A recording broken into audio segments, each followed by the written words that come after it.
Hello everyone, आज हम बात करेंगे कंटिंजेंट लायबिलिटी के बारे में।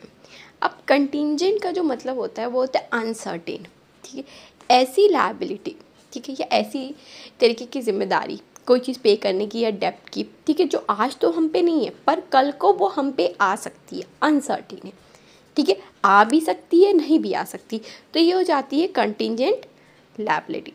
अब कंफर्म नहीं है कि वो लायबिलिटी हम पे आएगी ही आएगी। अब इसके कुछ की पॉइंट्स होते हैं। एक तो अनसर्टेन आउटकम, वेदर वो लायबिलिटी होगी या नहीं होगी ये फ्यूचर पे डिपेंड करता है, ठीक है। पास्ट इवेंट, अब वो लायबिलिटी किससे रिलेटेड है? पास्ट इवेंट से, कोई ऐसा काम जो कि पास्ट में हो चुका है उससे वो लायबिलिटी रिलेटेड होती है।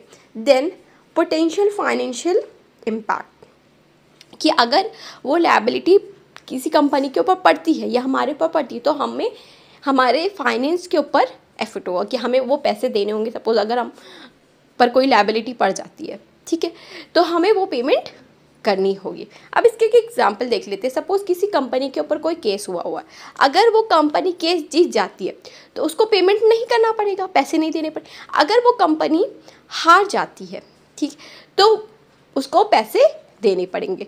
तो ये कंटिंजेंट लायबिलिटी है, क्योंकि वो आउटकम जो है वो केस पे डिपेंड करता है। सपोज कोई वारंटी है या गारंटी है, ठीक है, अगर किसी कंपनी ने कोई सामान बेचा, अगर वो सामान सही चल रहा है तो ठीक है, कोई लायबिलिटी नहीं, पर अगर वो सामान खराब हो जाता है तो कंपनी के ऊपर लायबिलिटी है कि उसको वारंटी फुलफिल करनी पड़ेगी या गारंटी फुलफिल करनी पड़ेगी। तो ये हो जाती है कंटिंजेंट लायबिलिटी, जो आज तो नहीं है बट इन फ्यूचर वो अराइज हो सकती है।